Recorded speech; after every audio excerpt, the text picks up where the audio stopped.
Kwa upande wako wewe, Ndiyo. unatazamaje hali jinsi inavyoendelea? Nini maoni yako? Kuna sababu za kuwa na wasiwasi, kuna sababu za kuwa na matumaini.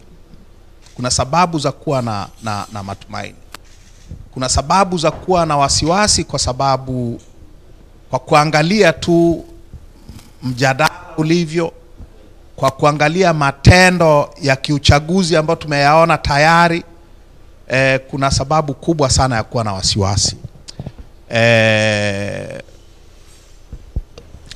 Lugha inayotumika ya mjadala wa kisiasa ndani ya chama ni lugha isiyokuwa na afya hata kidogo kwa chama. Badala ya kujadiliana juu ya hoja, kunakuwa na mjadala wa tunabishana juu ya nani anayejua kutukana zaidi, na hiyo sio sawa sawa. Hiyo haiwezi ikawa sawa sawa, haliwezi likawa jambo la afya. Rushwa, mimi nilizungumza rushwa, watu wakapiga kelele. Tumeona juzi kwenye uchaguzi wa Bavicha, na nimepata taarifa kwenye uchaguzi wa wazee, rushwa. Kura zinanunuliwa, rushwa inatembezwa, watu wanakaa chooni, wanagawa pesa, wanakaa kwenye mambo ambayo siku zote tunayalalamikia kwenye chaguzi za CCM, tunayaona katika chaguzi za chama chetu. Na hiyo haiwezi ikawa jambo jema hata kidogo. Haliwezi likawa ni jambo lenye afya kwa chama hata kidogo. Kwa maana hiyo, makamu mwenyekiti, unataka kutuambia kwamba walioshinda uchaguzi kwenye baraza la vijana na wazee wameshinda kwa kutumia rushwa? Nimesema kulikuwa na rushwa. Imeonyeshwa kwenye vyombo vya habari, imeonyeshwa mitandaoni, watu wameonyeshwa, tunawafahamu, wanafahamika.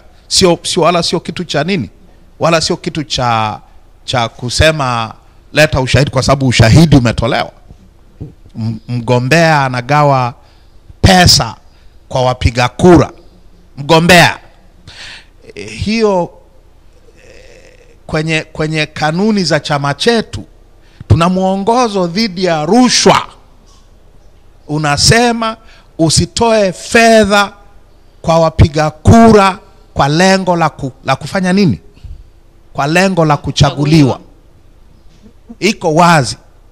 Watu wamewekwa kwenye makambi na wagombea, sio na chama.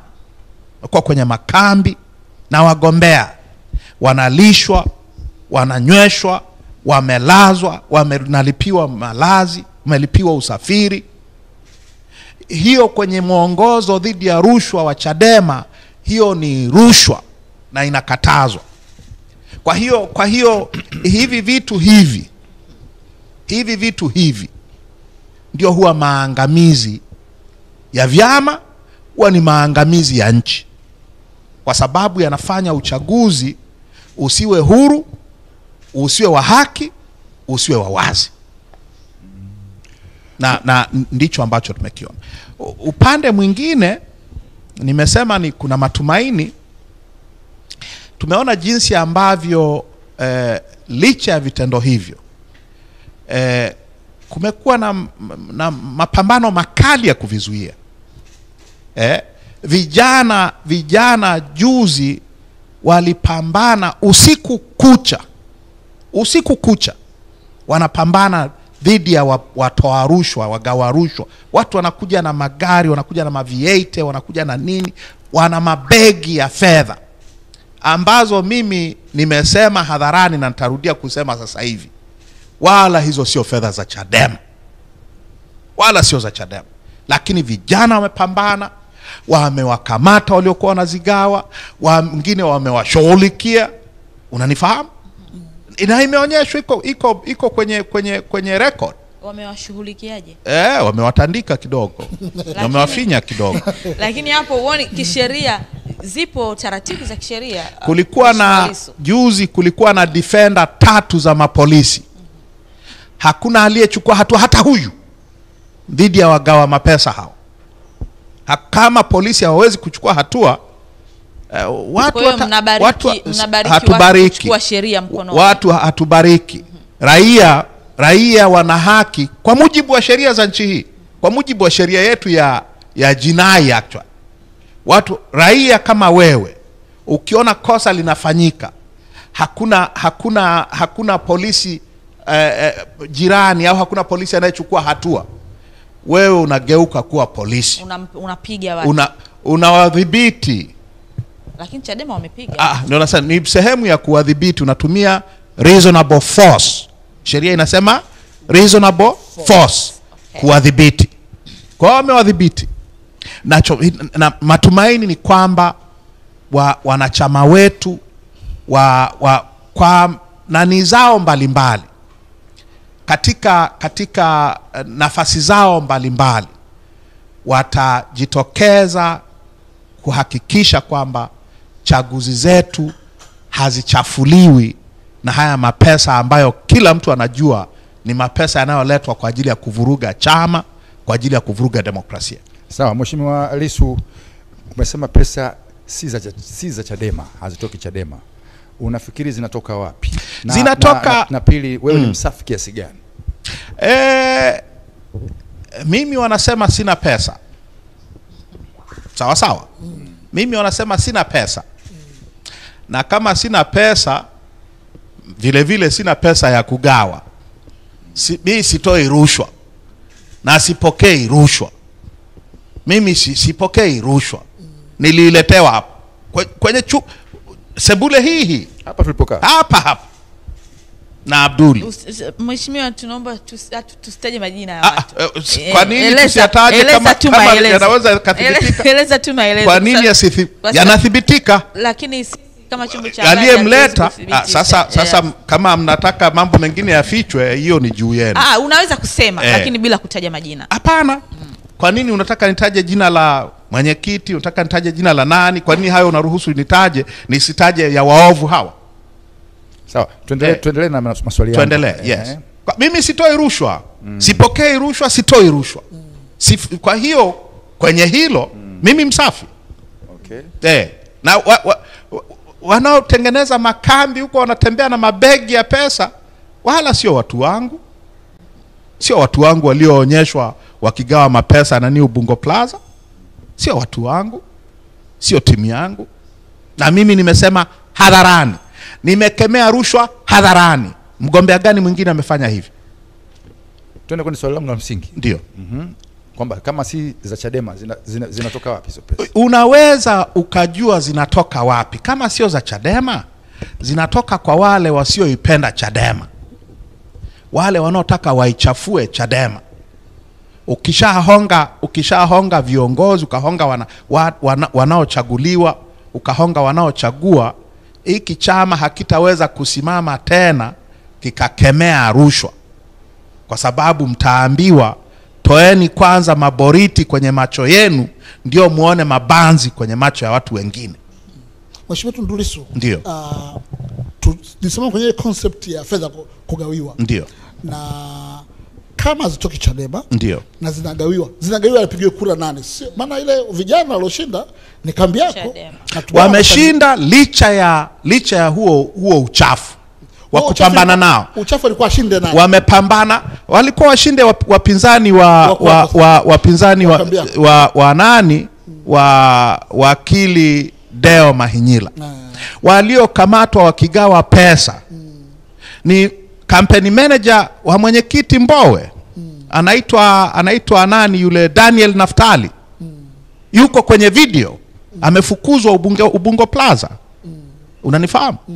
Kwa hiyo wanajulikana. Aliyekuwa anagawa pesa chooni ni yule kijana anaitwa Idrisa Rubibi, mgombea wa nafasi ya katibu mkuu wa Bavicha. Ni kambi ya mwenyekiti Freeman Mbowe. Nani wa kwangu aliyekamatwa akigawa pesa? Kwanza hawana. Hatuna sisi. Na sisi hatuna. Mimi sina. Mimi wanasema mimi mbangaizaji. Sasa kwa nini hapo wanasema hawaipendi Chadema, wanataka mwenyekiti ashinde? Kwa nini hiyo dhana ipo? Kwa maana kwamba mwenyekiti kwa ushahidi wake mwenyewe anampenda sana Samia, rafiki yake, unanifahamu? Amesema hadharani mwenyewe, amesema hadharani mwenyewe. Si unaona mapicha yote yale nchi nzima, pigwa picha pamoja, unaelewa? Wamempa tuzo ya maridhiano. Hiyo tuzo haikutolewa na chama, haikujadiliwa na kamati kuu ya chama. Kwa hiyo Mbowe akishinda, raha kwa CCM, raha kwa mama, unanifahamu? Kwamba wewe utakuwa ni threat kwa CCM? Of course. Mimi msimamo wangu unajulikana sana. Msimamo wangu unajulikana sana. Kwenye kila jambo umenyooka hivi. Na ndivyo wanavyosema. Huyu Lissu amenyooka sana. Tatizo la Lissu ni mkweli sana. Tatizo ni hilo, ni tatizo. Ni dhambi hiyo. Tatizo ni mkweli sana. Unanifahamu? Lakini na ukiwa mkweli sana, ukiwa mkweli sana utaitwa mropokaji. Mheshimiwa Lissu, hata wewe kupitia kipindi chetu tukiwa tumekaa hapa kwa Makochi, uliwahi kusema kwamba Rais Samia ni dada yako. Rais Samia ni mtu mzuri, alikuja kukuona Nairobi ulipolazwa, alipokuja Ubelgiji mmekutana, mmezungumza. Kwa hiyo kama ni mahusiano ya Rais Samia na wewe na Mbowe, unayo pia wewe. Mimi sina mahusiano ya aina hiyo na Samia. Alipokuja kuniona Ubelgiji, kwanza nilizungumza na viongozi wa chama, nilizungumza na katibu mkuu. Rais anataka kuniona, nafikiri ni jambo jema. Nipeleke ujumbe gani? Msimamo wetu ni nini? Mueleze msimamo gani? Lienda kumweleza. Jioni ile baada ya mkutano na yeye, kwa sababu huwa wana spin, wanaleta mauongo sana, wanafanya propaganda. Nilikwenda hadharani nikasema nimekutana naye, tumezungumza haya na haya na haya na haya ya nchi yetu yanayotuhusu. Sikujificha. Mimi sina kificho, na ndivyo wanavyosema. Hana siri, kwa sababu wanataka tufanye siri kwenye mambo ya hovyo, tuyafiche. Watu wasije wakajua kwamba na sisi watu wafanya mambo ya hovyo. Kwa hiyo Mheshimiwa Mbowe akienda kuzungumza anaficha, hasemi. Inakuwa siri yake. Mmeambiwa alikwendaje Ikulu? Ilikuwaje mfungwa gaidi ambaye mama alisema huyu ni gaidi na ushahidi tunao, baada ya shida kuthibitisha huo ugaidi mahakamani, ilikuwaje akamuita Ikulu? Hayo majadiliano yalifanyikaje? Nani aliyeyafanya? Masharti yake yalikuwa nini? Maagano hayo yalikuwaje? Nani amewahi kuambiwa? Lakini Mheshimiwa Lissu, mashaka kwa Tanzania yanakuja. Tumeambiwa kwamba, na hiyo imezungumzwa hadharani. Hotuba yake ya Mwanza amezungumza hadharani. Hotuba yake alizungumza na Watanzania Washington DC, Marekani, kwamba siwezi nikaeleza kila jambo ninalosema na rais. Sasa unataka tusemeje zaidi? Ametuambia hivyo kwenye vikao vya chama. Siwajibiki kuwaambia kila kitu ninachozungumza na rais. Ameisema hadharani kwenye mkutano wa Mwanza, ule mkutano ule na ufahamu, hadharani. Na kwa hiyo unawezaje ukasema ukamlinganisha mgombea wa aina hiyo na mimi? Lakini Mheshimiwa Lissu, mashaka yanapokuja kwa Tanzania ni kwamba mbona haya yanaibuka, mnayasema kwa ukali na kuyakemea katika kipindi hiki cha uchaguzi? Mbona wakati huo haya yote yanafanyika mlikaa kimya? Actually ni uongo kusema tulikaa kimya, kwa sababu hatukukaa kimya. Mimi nimezungumza habari ya maridhiano kwamba ni uongo tarehe 7 Mei 2023, mwaka juzi, mkutano wa hadhara Morogoro.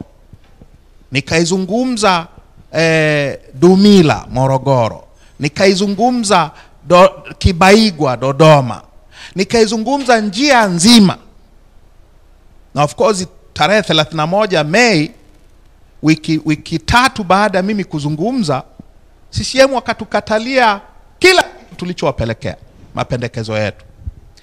Na hiyo mnafahamu maridhiano yamevunjika, sio kwa sababu mwenyekiti Mbowe amesema, ni kwa sababu Lissu alisema. Hatukunyamaza. Msigwa hakunyamaza, Peter Msigwa hakunyamaza, John Heche hakunyamaza, Godbless Lema hakunyamaza, Gaston Garubindi hakunyamaza. Na wote hao ni maadui kwa sababu hakunyamaza. Unanifahamu? Wenje hakunyamaza mwanzoni. Alipoona wenzake wanashughulikiwa, akageuka 360 degrees kama jina la kipindi chenu. Mheshimiwa Tundu Lissu umenukuliwa mara kadhaa ukisema unamtaka mwenyekiti alienda gerezani. Ndio. Aliyetoka yule ni kama mtu mwingine kabisa. Kwa nini unaamini kuna watu wawili tofauti, kwa maana ya itikadi au ni nini kilichotokea? Kwa maana ya msimamo wa kisiasa. Kwa maana ya msimamo wa kisiasa. Kwa maana hii ambayo nimeisema. Hii msimamo wa mwenyekiti uliompeleka gerezani. Sio msimamo wa mwenyekiti leo, na sio msimamo wa mwenyekiti tangu ametoka gerezani. Na hiyo wala sio siri. Wala sio siri, ni siri. Amesema mwenyewe. Huyu mama ni mtu mzuri sana. Anataka maridhiano. Amempa tuzo ya maridhiano miezi miwili kabla mapendekezo ya kwetu ya chama ya maridhiano hayajakataliwa kwa maandishi. Sasa huyu sio Mbowe aliyekuwa Mbowe wa kabla ya tarehe 21 Julai 2021 alipokamatwa. Mbowe wakati ule alikuwa anasema tutapambana kudai katiba mpya kwa maandamano ikibidi. Lakini ilikuwa kabla ya maridhiano. Ndio tunasema. Kwa hiyo tuamini. Kwa hiyo huyo wa kabla ya tarehe 21 Julai 2021, kabla ya maridhiano, kabla ya gerezani, kabla ya miezi 8 gerezani. Sio huyu kuanzia tarehe 4 Aprili 2022. Ndio maana nimesema mwenyekiti wetu aliyeenda gerezani bado yuko kule. Bado yuko gerezani, sio huyu. Sasa Mheshimiwa Lissu, haya yote ambayo yanazungumzwa na mpaka nyinyi mkaona kwamba mwenyekiti sasa anakwenda visivyo, ni siasa tu peke yake au na asali ipo pale ndani? Kama ilivyokuwa kizungumzwa. Wewe unaweza ukajiuliza, ni bure? Ni bure? Ni bure? Hii sudden conversion ni bure? Lakini historically mtu kama Nelson Mandela naye alibadilika baada ya kutoka gereza. Mandela alipoanza majadiliano na utawala wa makaburu, aliwaambia hivi, jambo la kwanza, zungumzeni, waleteni watu wa ANC ya ndani, kina Cyril Ramaphosa huyu ambaye ni rais sasa hivi. Waleteni nije nijadiliane nao. Tuje tuyazungumze. Si mnataka tuzungumze? Waleteni watu wangu kwanza gerezani. Kina Cyril Ramaphosa wakaenda gerezani, wakajadiliana, wakakubaliana, waambia sasa kina Cyril Ramaphosa, sasa nendeni kwa ANC iliyo uhamishoni, ya kina Thabo Mbeki, ya kina Oliver Tambo, na wengine wote waliokuwa wamekimbia nchi kwa miaka 30. Wakaenda nje. Jamani, wale watu sasa wananyoosha mikono, wanataka tuzungumze. Msimamo wetu uwe nini? Msimamo wetu uwe kwanza achieni wafungwa wote wa kisiasa wote. Na katika kuhakikisha hilo, Mandela alisema, mimi nitakuwa wa mwisho kutoka gerezani baada ya wengine wote kuwa wametoka. Wenzake aliofungwa nao mwaka 64, kina Govan Mbeke, kina Walter Sisulu na wengineo walikuwa the Rivonia 9 wanaitwa, walitoka 1989. Mimi niko JKT. Yeye Mandela ametoka mwaka 90, a year later, baada ya kuwa wameshatimiza masharti mengine yote. Wameondoa vifungo kwa vyama vya siasa. ANC, PAC na vyama vingine vyote vilikuwa vimepigwa marufuku tangu mwaka 60. Vikaruhusiwa cooperate kihalali kisheria.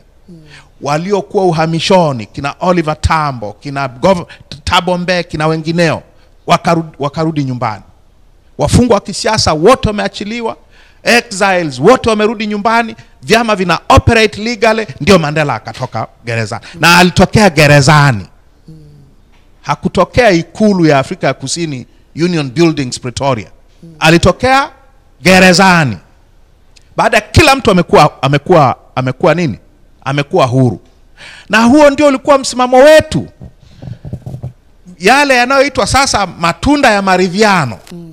Kwetu sisi miezi 8 mwenyekiti akiwa gerezani, kwetu sisi alikuwa ni masharti ya kuanza maridhiano. Sasa yanaitwa ni matunda ya maridhiano. Wakati sisi tuliyaweka kama preconditions za kufanya maridhiano. Maridhiano kwetu ilikuwa katiba mpya, mfumo mpya wa uchaguzi. Na ili tuanze hayo maridhiano lazima tuwe huru. Lazima watu wetu wawe huru. Vyama vyetu lazima viwe huru. Unanifahamu? Waliokuwa uhamishoni kina mie turudi nyumbani. Unanifahamu? Tulirudi. Na wafungwa waliachiwa. Wameachiwa baadaye, hawakuachiwa kama preconditions. Kuna tofauti. Umefungwa kwa sababu za uongo tu, halafu mnaenda kujadiliana mwaka mzima juu ya kuachiliwa kwako.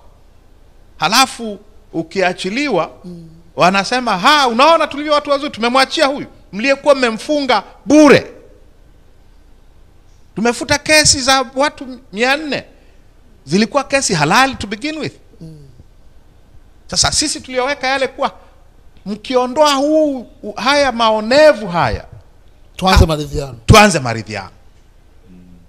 Sasa haya maonevu yamekuja kuondolewa, yanaitwa ni matunda ya nini? Lakini Mheshimiwa Lissu, mimi nashindwa kuelewa hapo. Umeeleza kwamba Mbowe baada ya kutoka gerezani alikwenda Ikulu akafanya makubaliano mwenyewe, hamkukubaliana kama chama. Lakini hapa unaeleza kwamba mliweka preconditions. Labda utuweke wazi hapo. Labda hufuatilii logic ya nachokisema. Nachosema ni kwamba wakati mimi naenda kuonana na Samia tarehe 17 Februari 2022, masharti yetu yalikuwa wakati mwenyekiti yuko gerezani. Sasa wakati mwenyekiti hajatoka, mwenyekiti yuko gerezani. Okay. Mwenyekiti yuko gerezani. Ambia hatuwezi tukazungumza na serikali yako juu ya namna ya kuiponya nchi, namna ya kuleta reform. Hatuwezi tukazungumza reform wakati watu wako gerezani. Okay, sawa. Hapo ndo nilikuwa nataka uweke sawa. Kwa hiyo hayo sio masharti ya Mbowe alipotoka, ni masharti ya wewe na Mheshimiwa Rais mlipozungumza ukiwakilisha chama chako. Yalikuwa ndio masharti ya chama chetu. Okay. Tulikuwa tumekataa kushiriki kabisa kwenye vikao vya TCD, vya baraza la vyama. Tulikataa kabisa. Tulikataa kupelekwa kwenye mikutano yao. Wanataka tuhalalishe mwenyekiti wetu kwa gerezani kwa ushiriki wetu kwenye shughuli za kawaida za serikali na ofisi ya msajili. Tulisema hapana. Hakuna kitu cha kawaida hapa. Kiongozi mkuu wa chama cha upinzani yuko gerezani kwa kesi ya uongo tu. Inawezaje ikawa kawaida? Tuna watu zaidi ya 400 wako gerezani kwa kesi za uongo tu zinazotokana na utawala wa Magufuli. Inawezaje ikawa hali ya kawaida? Tunazuiwa kufanya shughuli za kawaida za kisiasa, kufanya mikutano ya hadhara. Inawezaje ikawa hali ya kawaida? Tulisema haya yakirekebishwa tutakaa tuzungumze juu sasa ya namna ya kurekebisha mambo. Hayo ndio maridhiano. Kurekebisha mambo ya mfumo wetu wa utawala. Maridhiano hayakuwa kufungulia wafungwa ambao wamefungwa bila sababu. hiyo ya kufungulia ilikuwa ni sharti la sisi kuingia kwenye maridhiano.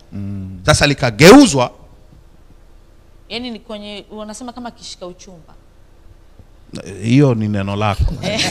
Yani kwamba mnataka tufunge ndoa, fanya hivi na hivi na hivi, ndipo twende kwenye makubaliano. Onyesha nia njema yako. Waingereza wanaita confidence building measures. Okay. Unatujengea imani kwamba uko serious kwa kuondoa haya yanayotutatiza, ambayo haya yasipoondoka huku hatuwezi kuendelea, hatutafika huku. Mheshimiwa Lissu, naam, haya ambayo umeyazungumza yanaonekana kama ni kasoro ambazo zimejitokeza kwa mwenyekiti wenu wa chama cha Demokrasia na Maendeleo Chadema. Na imeonekana ni kipindi kifupi sana kama kuna mabadiliko na nyinyi mkaanza kushindwa kumwamini. Sawa. Naomba nirudie hapa. Manake kuna watu wanasema mbona hamkuyazungumza haya? Tuliyazungumza from day one. Ndio maana Msigwa hayuko Chadema. Kwa sababu aliyahoji toka siku ya kwanza. Lakini Msigwa aliondoka baada ya kushindwa uchaguzi. Mwenyekiti baada, lakini hujui vita. Ameelezea Lema vizuri sana juzi. Kulikuwa na fukuto huko. Vita sio fukuto. Vita. Baada ya alivyoanza kuhoji, na hakuwa yeye peke yake. Yeye alikuwa wa kwanza. Mwenyekiti, mmekubaliana nini na Samia? Imekuaje umetokea Ikulu? Ulikwendaje huko? Inakuaje hukutushirikisha sisi viongozi? Walikuwa Dar es Salaam wanamsubiri nani mahakama ya Kisutu. Suddenly wanaona picha kwenye televisheni.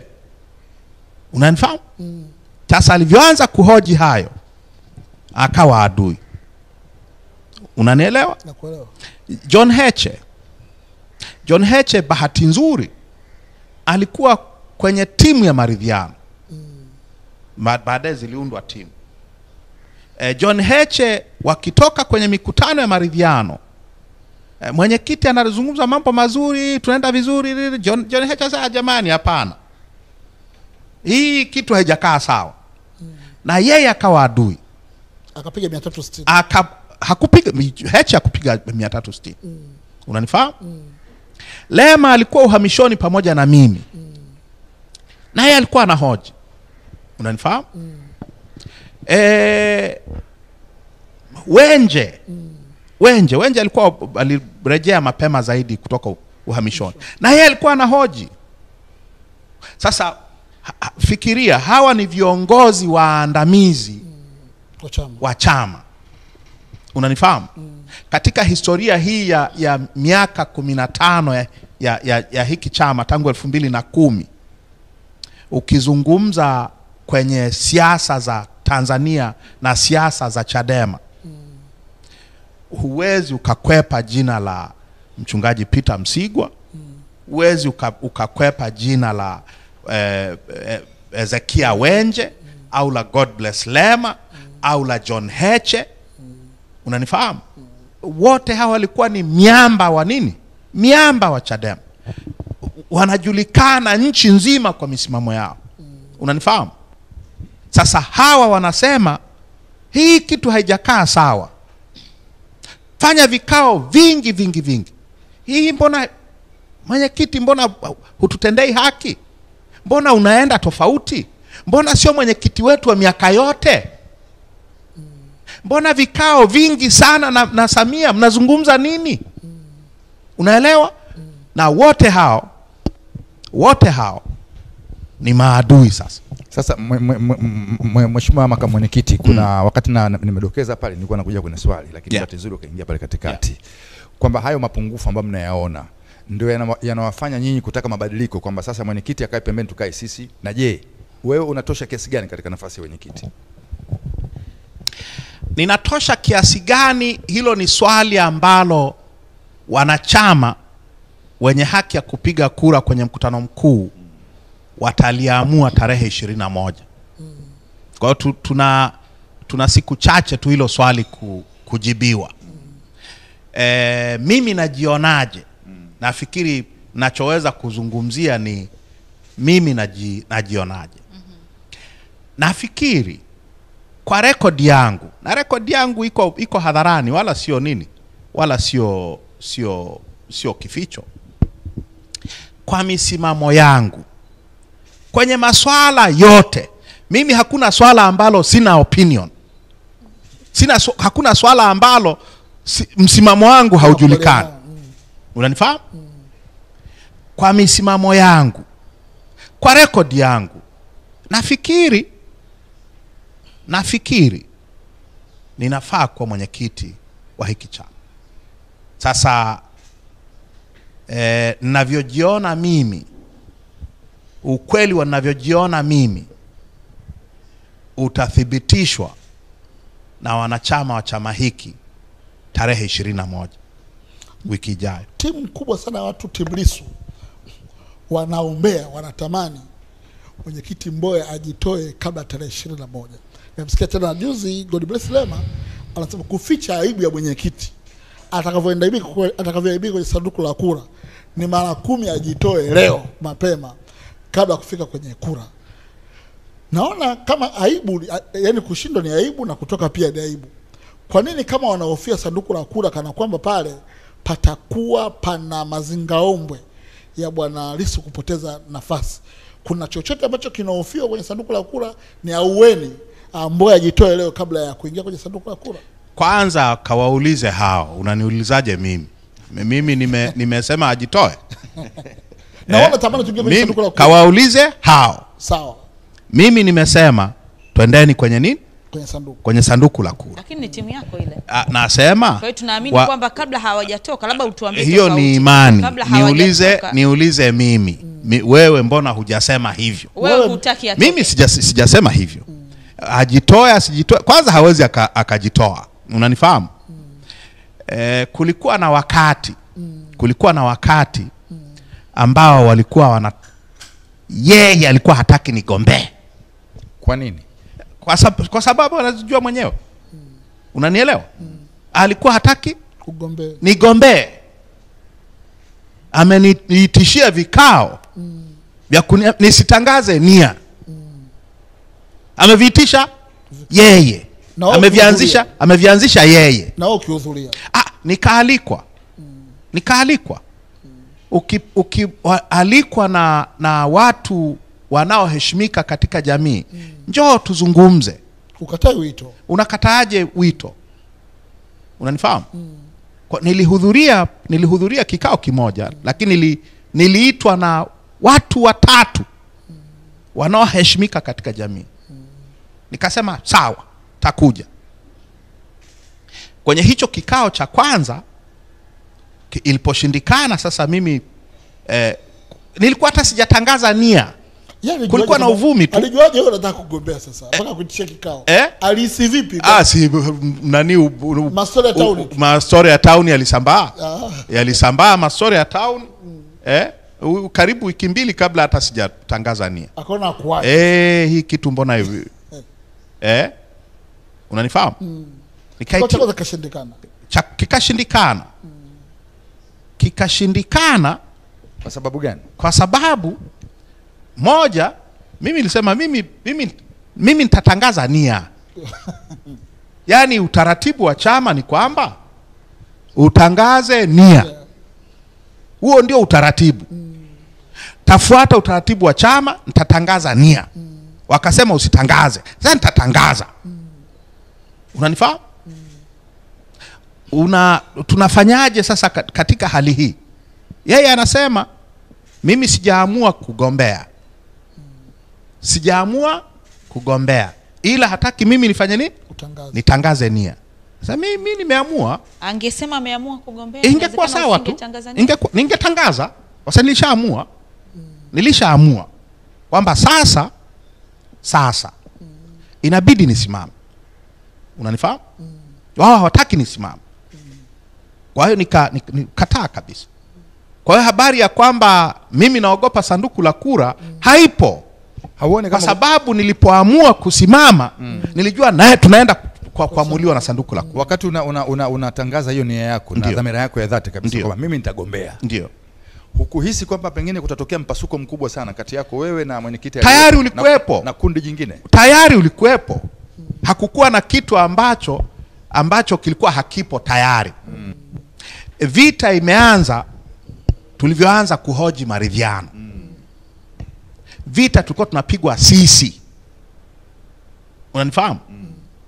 Msigwa kama ambavyo amesema Lema, na hajakosea na hawajakanusha. Msigwa amefukuzwa Chadema na mwenyekiti na watu wake. Mwenyekiti especially. Amefukuzwa vipi? Labda ufafanue, maana tunafahamu kwamba ameondoka. Mnafahamu hayo ni ya juu mnayo yafahamu. Hamfahamu hii vita ya nini? Ya miaka miwili ndani ya chama aliyopigwa vita nani Msigwa. Mpaka akafanya nini? Msikilizeni alichosema Lema. Na tunataka tukusikie na wewe. Na mimi nimesema hii mara ngapi? Nimesema mara nyingi sana. Unaona? Na Msigwa sikubaliani na uamuzi wake wa kwenda CCM. Alinikera sana. Amenikera sana. Ulitaka aende wapi? Sikutaka atoke kwenye chama. Na nilimwambia hivyo. Nilimwambia hakuna kutoka kwenye chama. Tutapambana humu. Hamna kutoka. Njoo Singida, nilikuwa kwenye ziara ya mkoa wa Singida. Njoo Singida tufanye kazi. Tumekaa Singida wiki 2. Tunazungumza, tunapanga mkakati. Halafu mara naona nini? Picha za televisheni amejisalimisha kwa Samia. Jamaa vipi huyu? Ikitokea Lema ametangaza, ikitokea Mboya amekuwa mwenyekiti, hagombei kabisa ubunge ndani ya Chadema kule Arusha. Ikitokea umekuwa mwenyekiti, ndio utamwita Msigwa mzungumze, kwa sababu ni moja kati ya majembe yako. Na jana nimeona juzi na jana kwenye social media kuna watu wanamuomba radhi Msigwa kwa vile hatua alikuwa amechukua ya kuondoka, lakini sasa wanakusema kwamba baada ya Lema kuzungumza wamemuelewa. Ukipata nafasi ya kuwa mwenyekiti utamrejesha Msigwa? Sio Msigwa tu. Kuna watu wengi sana ambao wameondoka kwenye chama kwa sababu ya nini? Ya mizengwe kama hii iliyomkuta nani Msigwa. Wabunge wengi waliokimbia wakati ule, wakati wa Magufuli. Kina Anthony Komu, kina Kubenea, kina Selasini. Unanifahamu? Kina Lwakatare, Joshua Nassari. Sizungumzii wale walio kwenda kunini kujiprostitute CCM. Hao siwazungumzii. Nazungumzia wale waliosimama na kusema hii hapana. Haya mambo hatuwezi tukayakubali. Wakafanya nini? Wakatengenezewa mizengwe, wakaondoka kwenye chama. Utawarejesha? Sitawarejesha kwa sababu sina mamlaka ya kuwarejesha, lakini naamini kwamba na watu wanajua kwamba mimi sina mizengwe ya aina hiyo. Kwa hiyo kuwa mwenyekiti mimi kutafungua milango kwa wengi walioonewa, na ni wengi ajabu. Wengi walioonewa wakaondoka kwa sababu ya kuwa frustrated kurudi kwenye chama. Kuna wengi ambao wamesita, sio wanachama, wamekuwa wanasita kuwa wanachama kwa sababu haya mambo haya yasiyoeleweka haya. Wataka kuja kwenye chama. Wengi tu. Na wanasema, na tangu nimejitokeza wengi sana wamesema mimi Lissu akiwa mwenyekiti nitajiunga na Chadema. Na hawa ni watu wa maana. Tunahitaji watu wa maana kwenye chama. Tunahitaji watu ambao watakipush chama mbele. Tumepoteza watu wengi sana kwa sababu ya mbinde tu zisizokuwa na sababu. Kwa sababu za watu kutaka kuatamia madaraka. Mheshimiwa Tundu Lissu, ndio. Katika mengi ulioeleza hapa inaonekana dhamira yako ya kuamua kugombea mwenyekiti Chadema inatokana na mapungufu au madhaifu ambayo yametokea kwa mwenyekiti kuanzia kwenye swala la maridhiano na yeye alipotoka jela na mabadiliko hayo. Endapo haya yote yasingekuwa yametokea, mwenyekiti asingekuwa amebadilika kama unavyosema, mngempata yule mwenyekiti alioenda jela, masuala ya maridhiano haya yanavyokwenda yasingetokea, dhamira ya kugombea mwenyekiti haikuepo. Nilisema haipo. Mimi nimeanza kufuatwa na wabunge hawa ambao baadaye wamekuja kuondoka. Ukitaka hawa wabunge ambao nimewataja majina baadhi, walianza kunifuata mara tu baada ya uchaguzi mkuu 2015. Wakaniambia, Mheshimiwa Lissu, tumefika mahali ambapo hiki chama hakiwezi kasogea tena na mwenyekiti Mbowe. Tunaomba ugombee. Na niliwakatalia. Sababu bado ulikuwa na imani na Mbowe. Kwa sababu nilikuwa na imani naye, nilikuwa nadhani kwamba mambo yameharibika kiasi hicho. Lakini kulikuwa na hofu ya kutokea yale yaliyotokea kwenye CUF baada ya Ibrahim Lipumba kurudishwa kwa nguvu na usalama wa taifa madarakani. Unanifahamu? Nilikuwa na hofia kwamba nikigombea mimi na mwenyekiti, hawa usalama wa taifa na CCM na serikali watatumia huo mwanya kutuingilia big time. Unanifahamu? Na niliwaambia sababu zangu nilizoambia ni hizo. Hamuoni yanayotokea CUF? Hamuoni? Mnataka yatokee kwetu? Niliwaambia wote. Na ulikuwa msimamo wangu mpaka miezi miwili iliyopita. Unanifahamu? Mpaka miezi miwili iliyopita. Sawa. Wenje alipotangaza kugombea makamu mwenyekiti, mwanzoni sikujua yaliyotokea nyuma. Nifikiri jamaa aliyemleta Abduli sasa anataka tupambane uso kwa uso. Hamna shida. Unaelewa? Baadaye kidogo nikaambiwa hadithi ya huo utiania wa Hezekia Wenje. Wamekaa kikao, mwenyekiti akasema huyu Lissu hawezi kuwa makamu mwenyekiti wangu. Wamekaa kikao Sengerema, kwenye hoteli mahali fulani Sengerema. Lissu hawezi kuwa makamu wangu. Kwa hiyo Wenje, baada hapo ndio Wenje akaenda akagombea. Wenje alikuwa naye kwenye hicho kikao, ndio mwenyekiti wa hiyo kanda. Kwa nikajua ni yale ya Msigwa, ni yale ya Garubindi, ni yale ya Lema. Unatengenezewa nini? Unatengenezewa mpinzani, alafu unatengenezewa mzengwe wa nguvu. Sasa kama ni hivyo, kama yeye ndio anayewaambia, anayepanga mambo haya, Mengo nimpandie. Hiki chama sasa kikibaki na yeye peke yake, kitakuwa ni chama cha aina gani? Kitakuwa ni chama cha aina gani hiki? Ambacho hakuna tena uwezekano wa kuzuia mambo ya hovyo kama uongo wa maridhiano. Mheshimiwa, nikasema sasa nitagombea. Sasa sikutia nia immediately. Ndio ikafuata hivyo vikao vya kunizuia nifanye nini? Nisitangaze.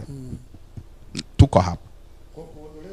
Kwa pengine kushindwa kwenye uchaguzi wa kanda ya Nyasa kwa mchungaji Peter Msigwa na kushinda Joseph Mbilinyi Sugu na kanda zingine, huo sio ni mkakati ambao ulikuwa umeandaliwa aidha na wewe au na mwenyekiti mwenyewe kupanga safu zenu mapema kabla ya uchaguzi? Ukiandaa safu, ukiandaa watu wanaokuunga mkono, hilo sio kitu cha ajabu. Lakini kuvuruga taratibu za chama, kuzuia uchaguzi. Mkoa wa Njombe mpaka sasa hivi hawajafanya uchaguzi. Na uchaguzi wa Njombe umezuiliwa, ulivurugwa kwa sababu walikuwa na hofu kwamba timu ya Msigwa itafanya nini? Itashinda. Mpaka leo hatuna mwenyekiti wa mkoa. Timu ya Msigwa ikishinda Njombe, atashinda kwenye nani mwenyekiti wa nini? Wa kanda. Kuna wapiga kura ambao wanatambulika kikatiba, ni wapiga kura wa uchaguzi wa kanda, makatibu wa mabaraza, watatu tu. Hawa wanajulikana ni watu wa Msigwa. Wakiruhusiwa kupiga kura, Msigwa atashinda. Wasiruhusiwe kupiga kura. Unanifahamu? Kwenye uchaguzi wa vijana, kashinda uchaguzi kijana anaitwa Victor Baleke, na mkumbuka mpaka sasa. Victor Baleke. Katiba inasema anayepata 50% au zaidi ndiye mshindi. Victor Baleke kapata 50%. Wakasema waliosimamia uchaguzi, watu wa mwenyekiti, wakasema ni 50% jumlisha 1. Kwa wewe hujashinda. 50 plus 1. Sijui alitoa wapi, kwa sababu haipo kwenye katiba ya chama. Sasa uchaguzi huu urudiwe. Wamebaki wagombea wawili. Hao wawili walipo nani, Victor Baleke akapata 50% yake na yule pili akapata 50%. Msimamizi wa uchaguzi akapiga kura ya turufu, ambayo katiba inaruhusu. Inaruhusu. Lakini amepiga kura ya turufu kumnyang'anya Victor Baleke ushindi wakati alikwisha shinda kihalali kabisa. Na uamuzi tukuja kutengua kwenye nini? Kwenye rufaa.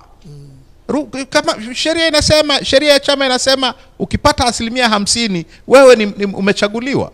Huyu amepata 50%, mnaongeza jumlisha 1, hiyo umeitoa wapi? Kwa hiyo kulikuwa na mbinde, ukiachia rushwa of course. Ukiachia rushwa ambayo waliithibitisha watu wa chama. Unanifahamu? Sasa hayo ndio mazingira ya Msigwa kushindwa. Na ndio maana kwa ujinga wake akahamia CCM. Sawa. Mheshimiwa Tundu Lissu, umekiri hapa pia na inawezekana hata huko nyuma kwamba mwenyekiti ulikuwa unamwamini. Mwenyekiti alikuwa ndugu yako kwa namna ambavyo mliishi na walikuleta Chadema kwa mujibu wa maelezo yake yeye mwenyewe. Sijasikia kama umekiri hilo. Wewe ufuatilie, inaelekea hufuatilii kabisa maneno unayozungumza na media. Naweza kufuatilia lakini siwezi kufuatilia kila kitu. Kwa sababu hayo unayosema. Naweza kufuatilia lakini siwezi kufuatilia kila kitu. Kwa sababu hata wewe huwezi kufuatilia kila kitu. Huwezi kujua kila kitu. Tukubaliane hapo. Alafu niendelee na swali langu. Unapokuja kumuinterview mtu, unapaswa uwe angalau unajua kwenye hayo masuala unayotaka kuyajua. Katika mengi niliyokuuliza nimeyafuatilia na umekiri kwamba nimefuatilia. Kwa taarifa yako, nimesema mara nyingi tu, na mara ya mwisho na juzi hapa nimehojiwa na watu wa BBC, nimehojiwa na Deutsche Welle, nimesema hivi, nimezungumzia niliingiaje Chadema. Sawa, umeingiaje Chadema sio msingi wa swali langu. Umesema amenileta, Mbowe alinileta. Okay. Hakunileta. Sawa. Lakini yeye anasema amekuleta. Wewe unasema hajakuleta. Sawa, hilo limeeleweka. Msingi wa swali langu ni kwamba umesikika mara nyingi ukizungumza, hususan katika kipindi hiki cha uchaguzi, unamuongelea Mbowe kwa mambo mabaya zaidi. Lakini amewahi kuwa ndugu yako, mmefanya kazi pamoja. Japo machache ambayo unayafahamu, ambayo yalikufanya umwamini mpaka vile nyuma. Vile hilo swali lako haliko sahihi. Kwa sababu katika mazungumzo yangu karibu yote nimesema mchango wa mwenyekiti Mbowe katika kujenga demokrasia ya vyama vingi nchi hii.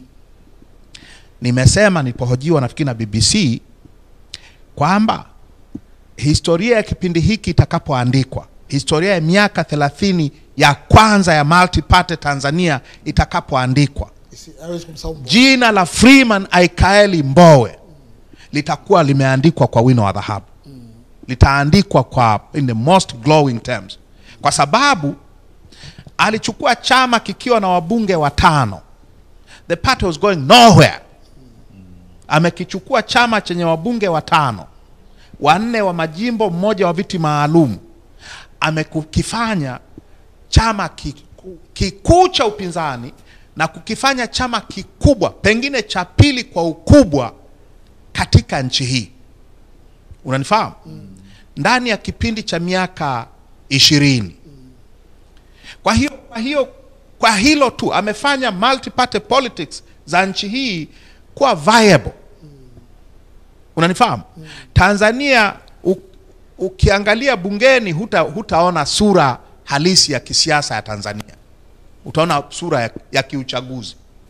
Na uchaguzi zetu sio jambo la kuandika mtu yeyote kwa furaha.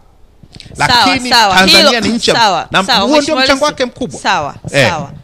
Sidhani kama alifanya peke yake. Hakufanya peke yake, lakini alikuwa kiongozi. Sawa, alikuwa kiongozi. Mimi nimetaka mambo mazuri ya Freeman Mbowe ambayo wewe ni binafsi, unataka ya binafsi ambayo ameyafanya, ukiacha hayo ya jumla ambayo mlifanya wote Chadema, kwa sababu Chadema kufika hapo. Sasa hayo unataka tuzungumze ya binafsi, unanielewa? Ukitaka binafsi, kama ni ya chama, swala la kidemokrasia, nimesema amejenga chama, amejenga hiki chama hapa kilipo kina chapa ya Mbowe kubwa sana. Ukweli ndio huo. Amekuwa mwenyekiti miaka 21. Hiki chama kina fingerprints za Mbowe all over, kwa mema na vile vile kwa haya ambayo yametokea. Uwezi ukakwepa uwajibikaji wa upande mwingine. Lazima tutambue, na mimi natambua, nimeizungumza hii everywhere. Hiki chama kilipofikia leo kina imprint kubwa ya Freeman Aikaeli Mbowe. Historia ya nchi hii ilipo leo, it has to do with contribution ya Freeman Aikaeli Mbowe. Na historia itamwandika vizuri kwenye mambo haya. Lakini katika haya mengine ni ya kweli vile vile, na yataandikwa kwa sababu yametokea. Kwa historia itatoa hukumu sahihi kabisa ya hii political figure, the most consequential political figure kwenye opposition politics of the last 30 years. The most consequential. Katika mazungumzo ya kipindi hiki kuna mashaka makubwa mawili. Ndio. Ya watu ambao pengine wanapinzana na Mbowe na watu wasiokuwa wanachama cha Chadema. Ndio. Moja ni hii haiba yako ya boldness, ujasiri, ukweli wa kupitiliza. Ndio. Wana mashaka kwamba chama kitakuwa cha harakati. Ukweli huwa haupitilizi. Ukweli ni ukweli. The truth is concrete. Mwana falsafa moja alisema hivyo. Ukweli haupitilizi. Sawa. Ukweli huweka watu huru. Sawa. Biblia imeandika hivyo. Kwa hiyo hawa wanaosema ukweli uliopitiliza, wanasema tatizo ni ukweli, hawa ni watu wanaotaka siasa za ubabaishaji. Mimi sina siasa za ubabaishaji. Endelea. Kwa hiyo wana mashaka kwamba chama kitakuwa cha harakati badala ya kuwa katika chama cha kisiasa. Wanadhani kuna hiyo lack of wisdom kwako, kwa bana kwa baba Mbowe na ni Lissu mmoja kukubaliana akaongea tofauti. Hilo la kwanza. La pili ambalo Lema jitolea ufafanuzi, resource mobilization. Imeonekana kabisa most of the time, mara nyingi chama kilikuwa financed na mwenyekiti.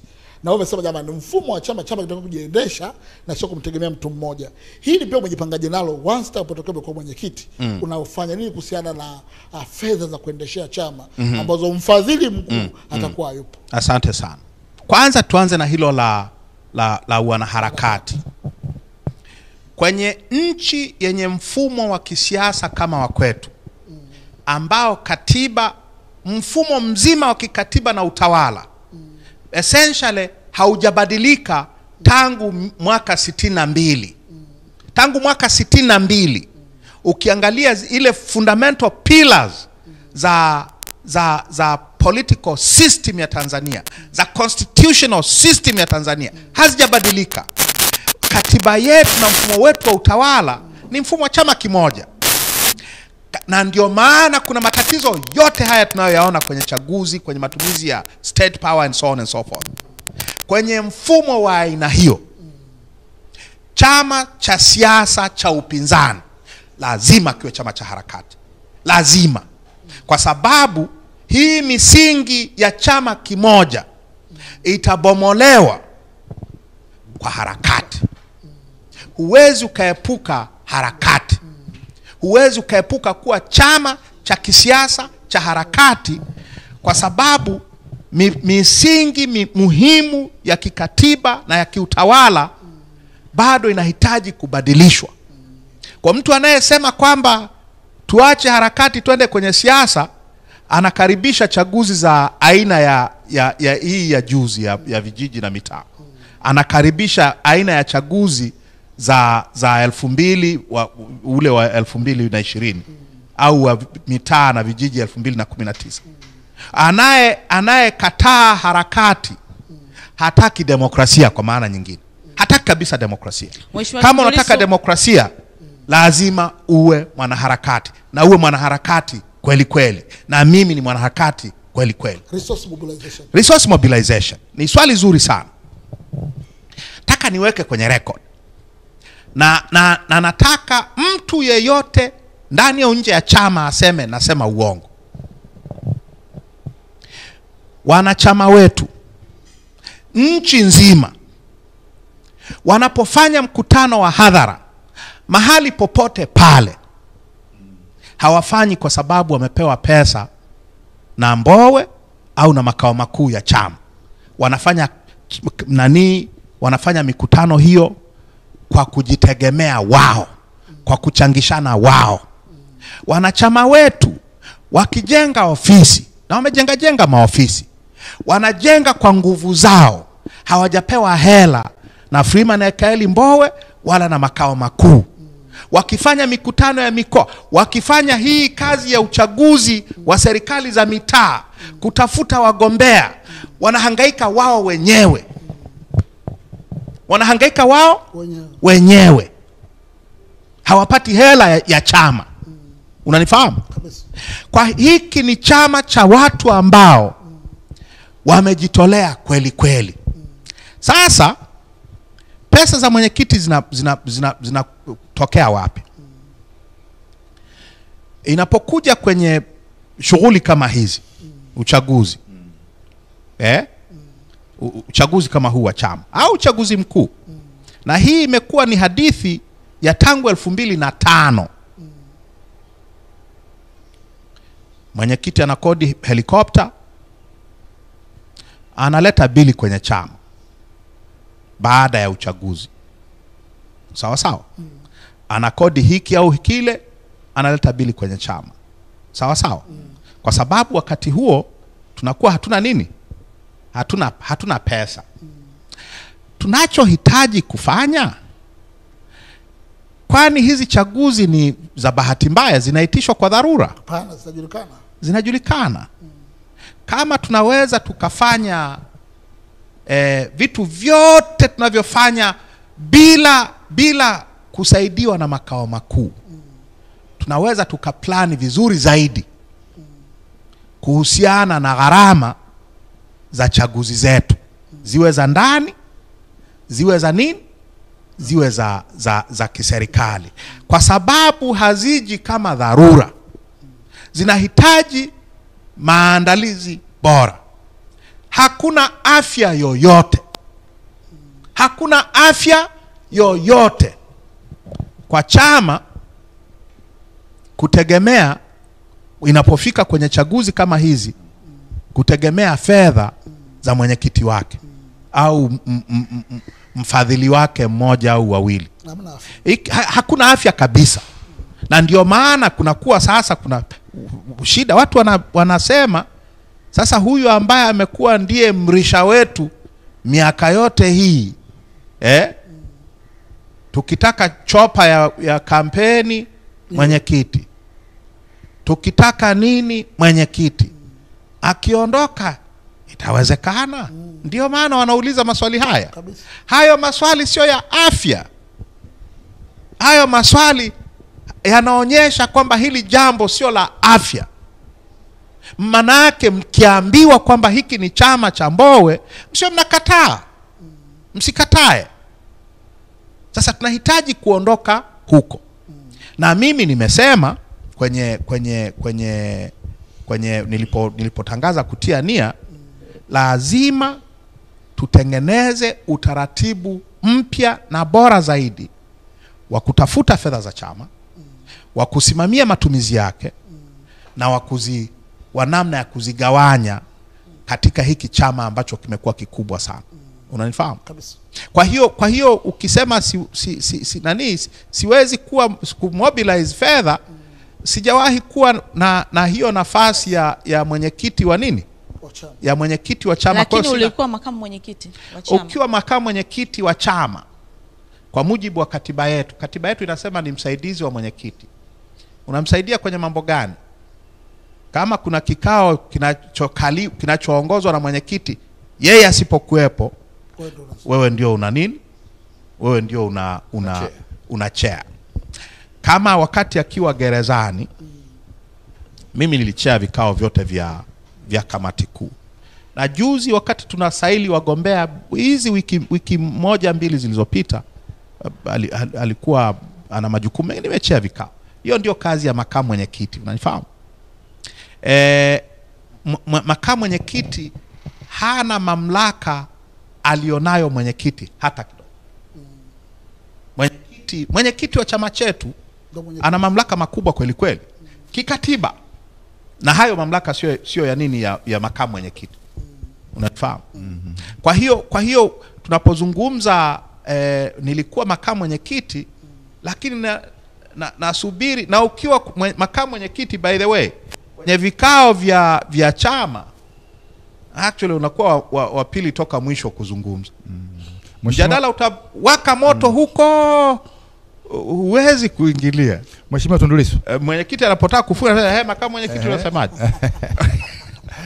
Sasa Mheshimiwa Tundu Lissu, ndio unajua kwenye ushindani wowote lazima kutakuwa kuna mshindi na mmoja atapoteza. Ndio. Na bahati mbaya tu ni kwamba kwenye siasa matokeo ni mawili tu. Tofauti na mpira wa miguu. Mpira wa miguu kuna matokeo aina tatu. Ndio. Kushinda, kushindwa na kutoa sare. Lakini huku ni kwamba ukikosa umekosa, huyu kashinda. Ndio. Sasa kwa jinsi ya mnyukano huu kama alivyokuwa anazungumza kija ulivyo na ambapo umeanza kati yako wewe na mwenyekiti, kwamba huyu anataja mapungufu ya huyu, huyu anataja mapungufu ya huyu. Ndio. Unapata picha mimi binafsi kwamba sidhani kama kutakuwa kuna mwisho mzuri hapo mbele katika mahusiano yenu nyinyi. Sasa ukiangalia kuna baadhi ya vyama vimekwisha kutangaza pengine kutoa nafasi kwa watu wote ambao wanadhulumiwa haki zao, na pengine katika matokeo kwamba kama ulivyozungumza rushwa zinatembea na vitu kama hivyo. Si ajabu haki ya mtu ikapotea siku ya mwisho na kaamua kususa. Ndio. Nafasi yako unaionaje ndani ya chama cha Demokrasia na Maendeleo, Chadema, endapo utashindwa katika uchaguzi? Kwa sababu chama kama ACT kishasema bana, milango iko wazi, utaondoka utabaki. Sitaenda ACT kwa sababu shida za nazoziona kwenye Chadema zimeanzia ACT. Haya mapendano na Samia yalianzia ACT. Nyie msiojua, yalianzia ACT. Kwa siwezi nikaruka kwenye kikaango cha Chadema nikaangukia kwenye moto wa ACT. Kwa sitaenda ACT. Utakwenda wapi? Lakini kuna chama utaenda. Hapana. Chama sinacho. Wanasema hivi, ukisikia maneno wanaosema nitashindwa, wanasema Mbowe ana wajumbe, Lissu ana wanachama. Kama kweli, kama hicho wanachokisema ni kweli, nina wanachama. Ukiwa na wanachama una shida gani? Unanifahamu? Taka humu unajipanga kwa uchaguzi unaofuata. Humu. Lakini umewahi kusikika hapo samani kidogo sikija kwamba utabaki kwenye chama.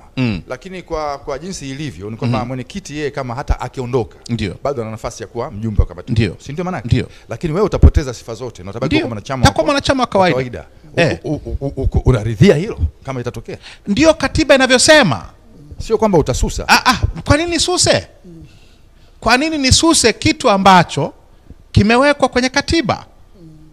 Usipokuwa umechaguliwa, hujachaguliwa kwenye ngazi ya msingi wala tawi wala kata wala jimbo wala wilaya wala mkoa wala kanda, hauko kwenye kamati kuu, ukishindwa wewe ni mwanachama wa kawaida wa chama. Cheo kikubwa kabisa. Unanifahamu?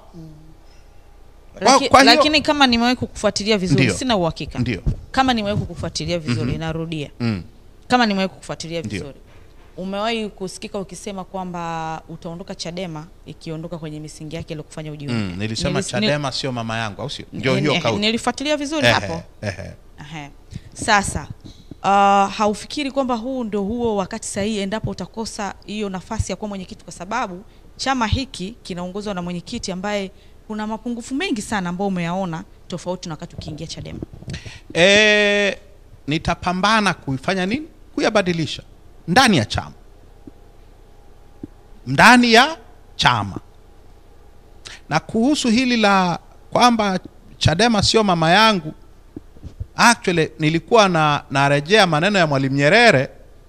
Ningekuwa na taarifa ambazo leo zipo, ningemnukuu mwenyekiti wangu. Kwa sababu mwenyekiti wangu kuna kipindi alizuru, alikuwa na ziara Marekani. Alisema Chadema sio baba yangu wala sio mama yangu, na nyie Chadema sio baba yenu wala sio mama yenu. Chadema ikikengeuka, ondokeni Chadema.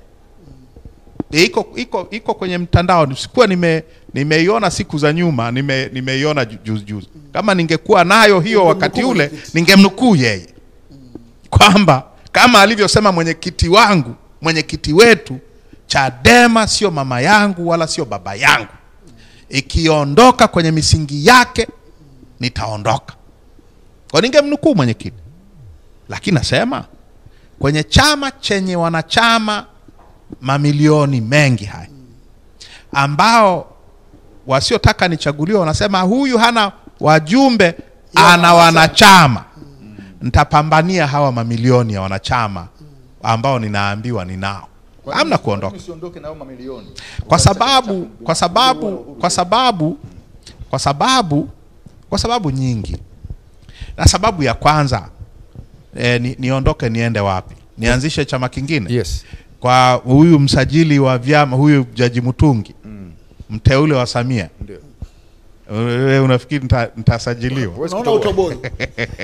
Sitatoboa. Kwa nini unafikiri kwa sababu kutoboa? Siwezi kutoboa kwa sababu hawawezi kukubali nitoboe. Hawawezi. Na wanaoandikisha vyama ni wao. Hawata. Kwa nini? Ndivyo wanasema huyu Lissu ni mgumu sana kudeal naye. Lissu ni mkweli mno. Lissu ni msimamo umenyooka mno. Unaelewa? Wanataka watu haitakiwi. Ndivyo wanavyosema. Tatizo lake ni mkweli mno. Tatizo lake ni mwanaharakati. Kumbe wanaharakati ni tatizo. Nilidhani wanaharakati ni cheo cha heshima. Ni kofia iliyovaliwa na Julius Kambarage Nyerere kipindi fulani. Tunaelewa? Mwalimu alikuwa afungwe. Alipatikana na hatia ya uchochezi. Mimi sije kupatikana na hatia ya uchochezi. Sije kupatikana na hatia ya chochote. Nyerere alipatikana na hatia mahakamani ya uchochezi kwa sababu alikuwa mwanaharakati. Nelson Mandela alitumikia miaka 27 gerezani. Alikuwa mwanaharakati par excellence. Na wengine wengi. Unanifahamu?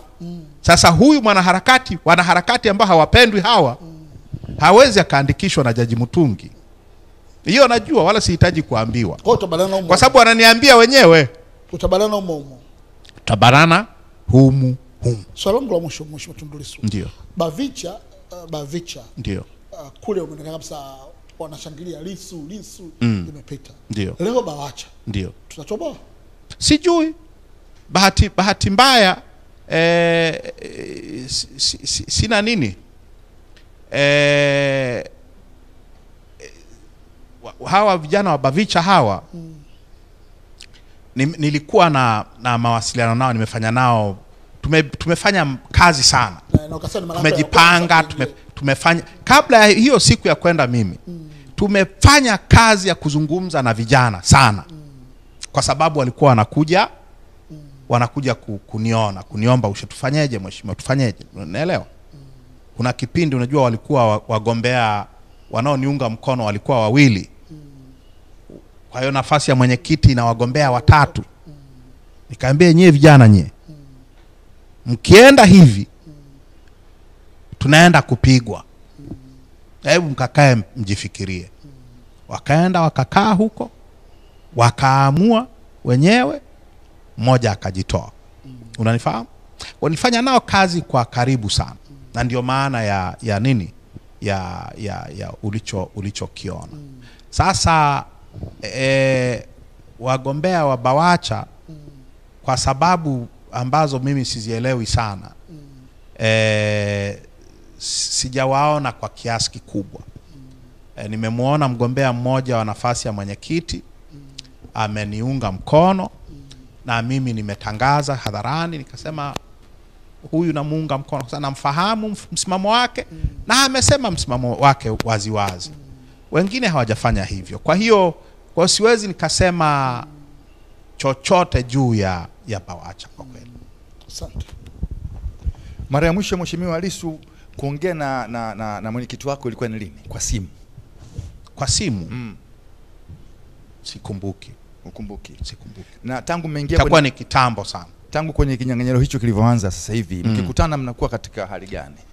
Simeona picha bwana, tunachekelea tu. Lakini kama unacheka tu mdomoni, huku moyo umenuna huko. Kwani huwa tunachekea wapi? Huwa tunachekea wapi? Si watu tunachekea mdomoni jamani? Ndio. ya moyoni kila mtu na siri yake. Unaelewa? Ndio. Tungekuwa tunafunua nini? Bob Marley aliimba wimbo mmoja kwamba kwa mambo ambayo tunayafanya usiku, kama usiku ungegeuka kuwa jua ghafla, watu wengi sana wangekimbia. Unaelewa? Watu wengi sana wangekimbia. Kwa sababu matendo ya usiku hayafanani na ya mchana. Kwa hiyo ya mdomoni ni ya mdomoni, ya moyoni ni ya moyoni. Ya mdomoni ni bahati mbaya au bahati nzuri, yanayoonekana ni ya mdomoni. Sawa. Familia bado iko nje? Watoto wangu wako Marekani. Mke wangu yuko Ubelgiji. Okay. Watoto wangu wanasoma, wako mwaka wa 4 chuo kikuu. Vyuo vikuu mbalimbali. Wanafanya sheria? Hapana. Wamesema kuna wanasheria wengi sana nyumbani kwetu. Wengi sana. Sio baba yao na mama yao peke yao. Watoto wako Marekani, mama yuko Belgium. Mama yuko Belgiji. Sasa pengine mambo isipokuwa mazuri hapa katikati hapa kwenye siku ya uchaguzi itakuwa ndo bye bye, basi unaenda kuungana na wife. Hapana. Hii nyumba namwachia nani? Nyumba nzuri kuna kama ndugu hii. Nyumba nzuri kama hii namwachia nani? Bangaiza humu. Sawa, nashukuru. Iko hivi.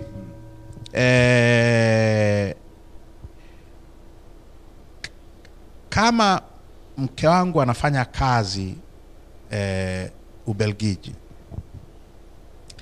kuna sababu gani ya kumwachisha kazi yake aje hapa? Unaelewa? Wakati nini? Wakati yuko huru kuja, anakuja kila mwaka anakuja.